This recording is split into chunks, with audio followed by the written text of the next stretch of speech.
Right, 9. Okay, since we have all of the library people here, we're going to start with the library. If people would like to take their seat.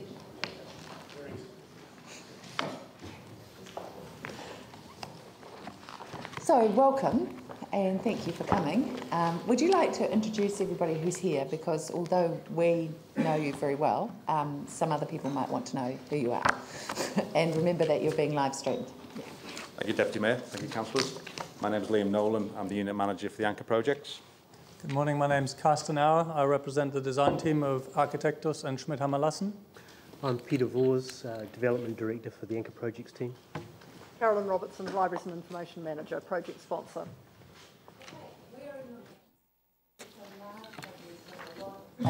I'm actually going to be quite liberal about the time, just for once. Well, thank you very much, Deputy Mayor, and thank you for the opportunity to briefly outline the proposed design for the new Central Library. You've got an internal image here behind you, but before I explain the design in a little bit more detail, I just wanted to summarise, I guess, the 4 key drivers and parameters that have informed the design to date.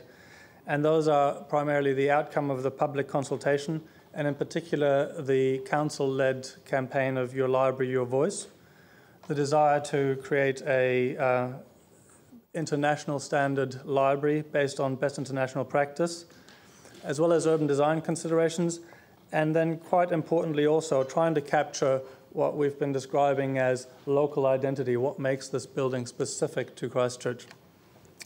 Well, I'll touch on the aspects that have been integrated that came out of the public consultation as we go through the presentation. But if I could just start very briefly with some of the urban design considerations. And as we know, the library site is located on the northern edge of Cathedral Square, the primary and civic space within Christchurch and the heart of Christchurch. As such, the square is a heritage feature, and in particular the Maltese cross shape of the square is something that the library needs to strengthen. At the ground plane, however, what we felt was very important is that the library is fully integrated, and we've developed this idea of what we call the urban carpet, where the main civic public space flows under the library and integrates the library with the primary space within the city. On the next level up, and I'll describe this in a little bit more detail when we have some of the internal and external elevations, is what we have called the community arena, which is one of the key spaces within the library and represents the core civic functions that the library performs, which is giving people the opportunity to come together, to exchange ideas, and to disseminate knowledge. So this space has been prioritized, is on the first level, and we're looking to establish a clear relationship between that space and the square. And then on the upper levels, the building, it is a rectilinear site, as no doubt you're aware. The building, in our view, needs to help encapsulate the square and therefore needs to be quite a strong statement. What we've done now, and the next thing that I'd like to talk about, is how we've looked to articulate the building and inform the actual design of that.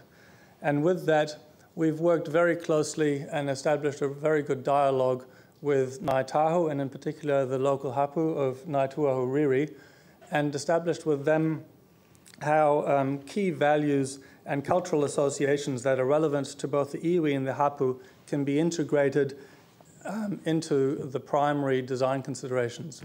And what we have here are key physical points that are of relevance to, as I say, the iwi and the hapu, and we are looking to integrate these both physically as well as implied into the design. So we have the Southern Alps represented by Mount Araki, Mount Cook. We have to the south the Banks Peninsula, to the north Mangatiri, Mount Grey, and then in an implied sense all the way back to Hawaii. And overlaying these onto the actual site of the library, has allowed us to use these ideas to help articulate that main body of the library and integrate these ideas substantially or make them at the core of the library design. And as you'll see in a minute, what we have are these incisions going both up to the north, up the page, and to the south, down the page, are terraces, external spaces that can be occupied and that offer views, the ones to the south, literally to Banks Peninsula, and some of the other, and potentially to Mount Grey and to the north, and as I said, some others more implied, Mount Cook to or Mount Araki to the west, and Hawaikiki to the northeast. You also see that cut out in the middle, which is a atrium, which is one of the central features and helps define and orientate people as they move through the building. You have here now one of the key internal spaces. You're at the ground level looking up into the atrium of the library, and one of the key things that came out of the public consultation was really this desire for a welcoming place, a place where people feel at home, a low threshold to come into the building, and something that excites and stimulates and sends people on an exploration literally through the building, but also figuratively as far as acquiring information. So this is a view you have to your right. You see out towards Cathedral Square, and to your left would be Gloucester Street. You're at the base of the atrium, the large stairs welcoming you up into the building and being over-dimensioned so that these are a place where people can come together and work and socialize, as well as start their journey through the building. As you make your way up through the building and you're just arriving at the first level, you see how light is introduced from high levels into the building, and this main atrium space, in further dialogue with Ngāi Tuariri, Ngāi Tahu, and other stakeholders, will represent a really good opportunity to integrate artwork and tell some more stories. As you arrive on this first level, you'll see that this level has a very generous floor-to-floor height and is going to be one of the key areas you see beyond the community arena where people come together. It'll be a hive of activity, a very active and place where people can socialize. And again, that's come out of the consultation, that there's a desire for a variety of spaces, spaces where you can be noisy, where you can meet, where you can interact, as well as we'll see when you travel up through the building to some of the upper levels, more intimate spaces, spaces for contemplation, for quiet study, and also, and that came up very strongly in the consultation, outdoor spaces that people can use as they use the library, that are integral to the functions of the library. And these are the spaces that I've just outlined that form those physical and implied relationships to the natural surroundings. And you can just see we've illustrated in there on the horizon. You would be able to see, for instance, the Port Hills, which we think is really important for anchoring this project within the city, and because it is about watching the city grow around you as well in these next years. And that really brings me to, I guess, the second idea of how we've looked to explore this idea of the local. What is local? What is at the heart of Christchurch that people can relate to in different ways? And that is the Port Hills, and I guess the Canterbury landscape we felt is something that sits really close at the heart of Cantabrians and people in Christchurch, and the way that the light, and in particular this time of year, the colours of the landscape and the way that the light plays on the folds of the landscape, the light, the shadow, those are things I think that we feel that people intrinsically will feel they'll be able to relate to. Also, the harakiki, obviously something that is culturally very of great value to the local iwi, but also that is relevant in the sense of it used to occupy the marshlands and the site that the library now sits within. So these are two references that we thought were very relevant and ideas that we wanted to reflect in the external expression of the building. So we now have a view of the project, of the library, sitting on the northern edge of the square. You've got essentially the cathedral behind you. You're looking north at the library, and you can see on the upper levels the screen that we have explored that reflects some of those ideas. The warm colours of the landscape, the folding nature, the play of light and shadow, and also the geometry of the flags. And you can see on the upper level there some of the cutouts, and this, in this case, the terrace looking to our south, overlooking the Port Hills, and the relationship still between the ground plane and those levels. At the base, you see a high level of transparency, and at the ground plane, this idea that I described before, the urban carpet, the square flowing in under the building, and then in its prominent position, the projecting element, the community arena that allows you to step out onto and overlook the square. And we see here a view of the project at night time, and we think this is obviously a key aspect of what the library needs to do. The library is there to provide a strong civic statement on what is the heart of Christchurch. It needs to provide a safe environment, and it needs to activate the square, not just during the daytime, but for essentially 24 hours a day, 7 days a week.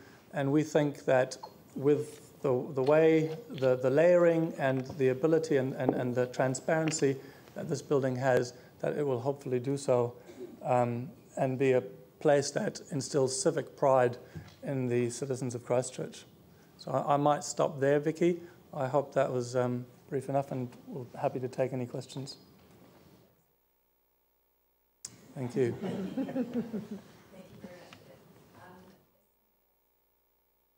Yes. This dramatic concept that Carsten's just presented is the end point of a considerable amount of work by the project team, looking at options, looking at funding, looking at affordability, and we now have reached a point where we have a project that delivers on all of the objectives that Council is seeking to deliver with the Central Library project, and we've got a vision and a concept now that we want to test with the market. So we now propose to actually call for expressions of interest from suitably qualified organisations to design and construct this library. And we're at the time now where we wish to engage with the market.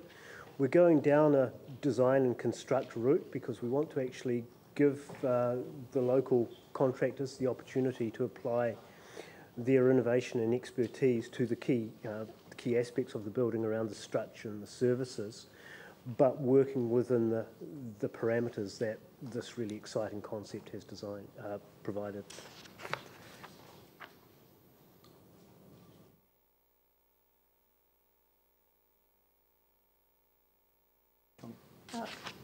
Nothing at this point, but very happy to respond to any questions.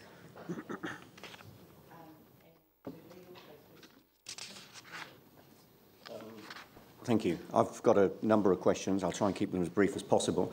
First of all, I'd like to congratulate and commend the team for getting this project to this point in what it's fair to say have been reasonably challenging circumstances. Certainly the presentation we've seen this morning is a very positive step for the future of the city. So great, thank you very much for the presentation and for getting it to this point. I've got a number of questions. Most of them relate to the financial aspects, and I don't know who I should be directing those to. The first thing I note is that the resolution sees us been asked to approve 85 million, which is 25 million more than the 60 million City Council contribution, which is noted in the cost-sharing agreement. And I'll break that question down into a couple of other questions, if I may. The first of which is the $10 million philanthropic contribution. It would appear from the way the resolution's framed that that $10 million is included in the $85 million that we've been asked to approve today suggests that the council is actually underwriting that philanthropic contribution. I didn't see that as anticipated by the cost share agreement, so if we could get some comment on that first of all, please. Yes, certainly. So to break down the $85 million, it's $60 million as per the cost sharing agreement. It's $15 million as per the CARP DM fund that was contributed to the project. That's locked into the long-term plan and also into our budget. The $10 million has been at risk on our project for a number of months. Throughout the project, we've been reporting to that. We've been working with CCDU and CERA. We've formally requested them to underwrite that. We have a response from CERA through CCDU, which says they will use their best endeavours to secure that money, but doesn't underwrite the money. So we are now working with a team in council and a team that's been appointed again in CCDU and CERA to pull together that money. So that will start shortly. So if that 10 million philanthropic funding is not found, is it then expected that council would provide that $10 million to the project as part of its contribution in line with the resolution today? So when we come back to council for an investment decision on the tender, we would need to have a discussion then around that $10 million philanthropic. At the moment, the tender includes for the construction, and there's also some works which are not actually part of that. So the fit-out works with the $10 million expected to be spent. Perhaps Peter can talk a little bit more around that. Yeah. Generally, in these sorts of projects, the philanthropic component's applied to programs, to spaces, and equipment. Now, all of those aspects are at the back end of delivery, and so that gives us the opportunity to secure funding for those items as we go through both the procurement and the subsequent construction of the base build. So we do have time before we have to commit to spend that money, and as Liam has pointed out, our approach is to identify that the scope of the project, it's an $85 million project that you see in front of you, that is funded in various forms as set out in the cost sharing agreement. When we come back to council with a recommendation to accept a tender, we will report on the status of the philanthropic funding and where we're at, and we will also report on the likely timing of that commitment. So we haven't directly asked for a commitment to that $10 million today. So That's correct, yeah. So in terms of today's resolution, Yep. if we were to amend that to provide 75 rather than 85, on the expectation at this stage that that $10 million philanthropic funding would be found before it was required, that wouldn't hold the project up in any way at this stage? I defer to some of my more experienced council colleagues here, but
We go to approve an 85 million one, knowing that we've only got 75 million at the moment.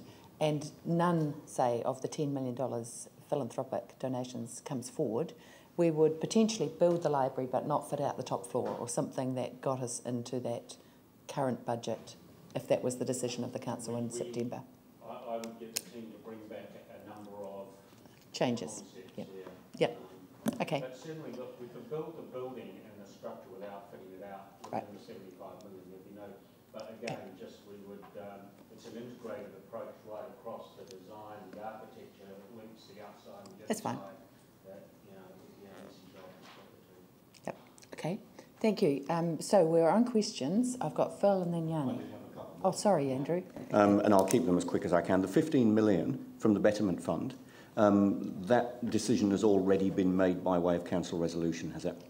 That's my understanding. Yep. Okay, yep, as long as it's we're certainly within our confident budget. I can go and check that, Councillor, but it's certainly within our budget and CPMS and our long-term plan. I think it's by the previous council, wasn't it? So it has already been made. We can have that confirmed. Okay, great, thank you. The government contribution under the cost share is by way of the land, is my understanding. Has there been a valuation done on that land that measures up against the dollar amount of the contribution from government that's noted in the cost share? So the valuation of the land is actually in the purchase of the land. The land has now all been secured by the Crown. They own it 100%. The value of that land is commercial information. If the councillors wish that information, I can request it and bring that back to a meeting. Yeah, I mean, my concern is that government are contributing the correct dollar value to the project, and to have a level of confidence that that dollar value is actually covered by the contribution of the land. Okay.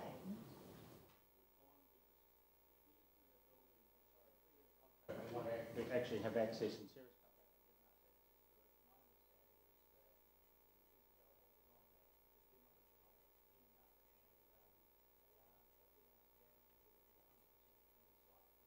over. For some of the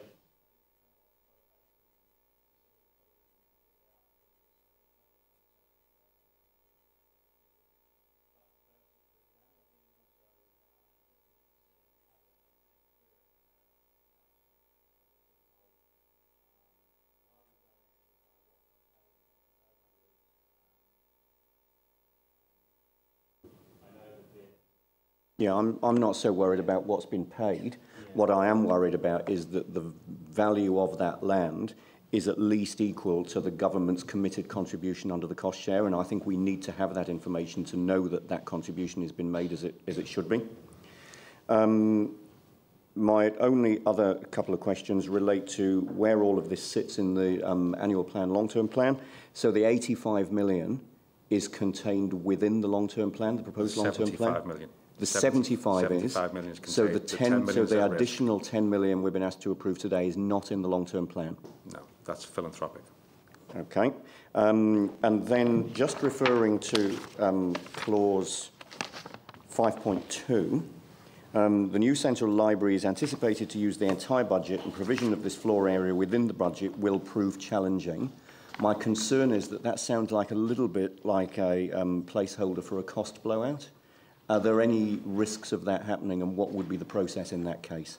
So the procurement route we've gone down on this project, and we've done a lot of market engagement at the start of the project when the cost sharing agreement came out in 2013, and we've also done another set of market engagement more recently before we've nailed our procurement route. That includes for a design and construct.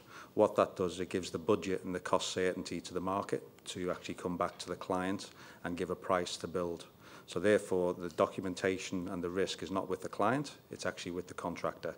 It allows the contractor to provide innovation and uses sub-trades to come back with the best cost solution. So in terms of cost blowouts, the solution we've gone forward here with the document and design and build route is the best route for the client in terms of cost certainty.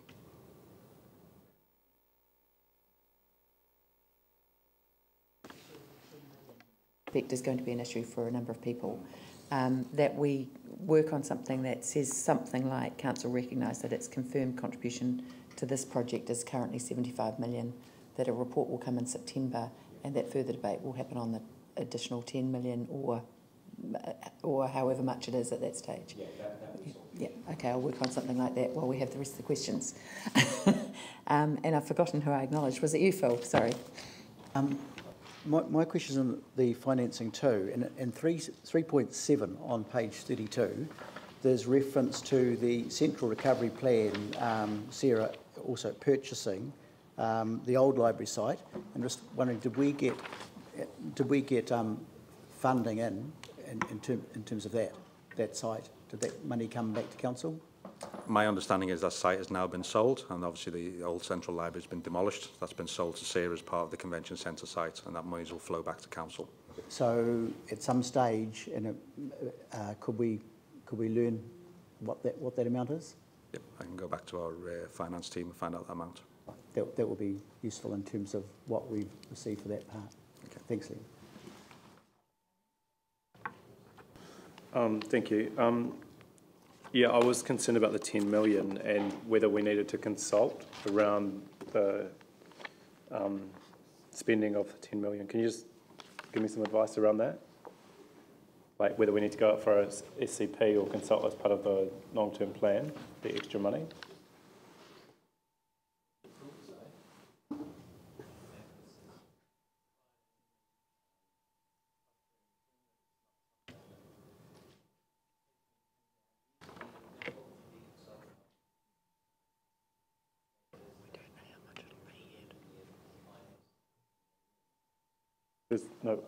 We just got told that there is no provision in our budget for the 10 million.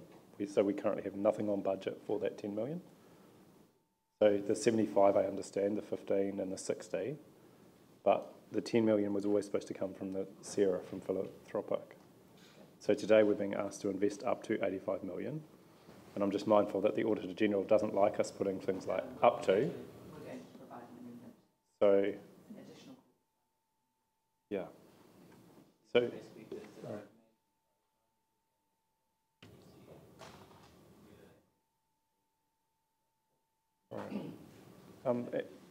and just in terms of like the design and the scale, I know we've had some pre-engagement, but did you consider having like, you know, the opportunity for the public to comment on, you know, the final design, the draft final design, we've engaged extensively during the briefing and early stages with various stakeholders, and as I said, there was obviously your library, your voice campaign, but the design as you see it at the moment has not been released or consulted on. Right. So is it possible to do that? Like, and how? Because, I mean, you know, not wanting to hold the project up unnecessarily, but recognising this is such an important civic asset, I think it would be really valuable to help, you know, let the public provide comment around the use of the space and the design. You might like to comment on that because there's been an amazing amount of public consultation on the library. I've seen the report, it's incredible. So Carolyn, you might like to comment on that. We will need to clearly do some more thinking about this, but I think what I've got in my head is that we would, and we've touched on, is that as the design progresses, because there are more stages of the design process, which Karsten or Peter can detail too, as we go through, and then we've got phases where we'll be looking at the fit out and so on. There are a number of phases where I think there are opportunities certainly to inform and also to get input and feedback from the community. So I think the short answer is yes, there will be more opportunities. I don't see it and my colleagues will correct me, that actually now is the right time, because I think as the Deputy Mayor has said, we've heard a lot from the community to bring the design to the concept stage. We're very keen to get out and engage with the market and get the process underway. We can go back to the community at key stages as the design is more finalised and shaped up, and we look at fit out and activation of the spaces. There's all sorts of aspects of that the library team will be working with the project team on as the project progresses. So I would see, as we do with our other library projects, our community library projects, we like to inform and engage with the community as the project develops and progresses. I was just thinking of the design. I mean, I've got a personal view on it, but I actually have no idea what the public think about the final design. And this will be the first time that goes into the market. Right. Obviously, it's been kept under wraps until council approval, so it will go into the market now, and we'll have some feedback. But it must be seen that this is actually part of one of a number of projects in the city centre, and the architects have worked with the teams for the convention centre, the square, the performing arts precinct, and the rest of the central recovery plan to make sure this building fits in with that. So no, I just meant from a public point of view. Like, if the public say, we really don't like this design, it's a civic building, and we support the library, but we don't like this design, is there any mechanism for us to reconsider that? Well, I think as has been said before, I mean, the timelines until a tender would be accepted is till September. So right. If there is an unexpected reaction, I think there's plenty of time in those 4 or 5 months that we've got till then to react to that. And our experience is really the key thing is demonstrating that the functions and the activities that the people have asked for as part of the consultation, that it's demonstrating that those are found within the design. You'll always get varying views within a community on design. That's just a matter of fact. So I think what is much more important to people is will it give me the type of building, the services that I'm looking for? Right. And that, as Carolyn has said, there's significant amount of work still to be done that hasn't even started yet, and where those key concerns of the public can be addressed, and where there's no impression of being put before pre-decided outcomes already. Yeah. Just 2 more questions. One is, I know the Visitor and Justice the Justice and Emergency Precinct doesn't have to provide any visitor car parking. Is it anticipated that this building will have any visitor car parking? Not in the current design. There's no basement in this building, so there's no car parking provided on site, other than some additional car parking for the service areas. Right. However, there is the Performing Arts Precinct adjacent, which council are on the joint lead with CCDU, and there's current provision for car parking in that space. And there has also been an expression of interest for car parking that the council issued, which closed yesterday. So will this go through like a consent process in terms of a resource consent, and have to weigh up the impact on traffic generation and car parking? Or does it have no minimum requirements? The site is already designated for the Central Library, so it will go through an outline plan process, which is basically bulk location.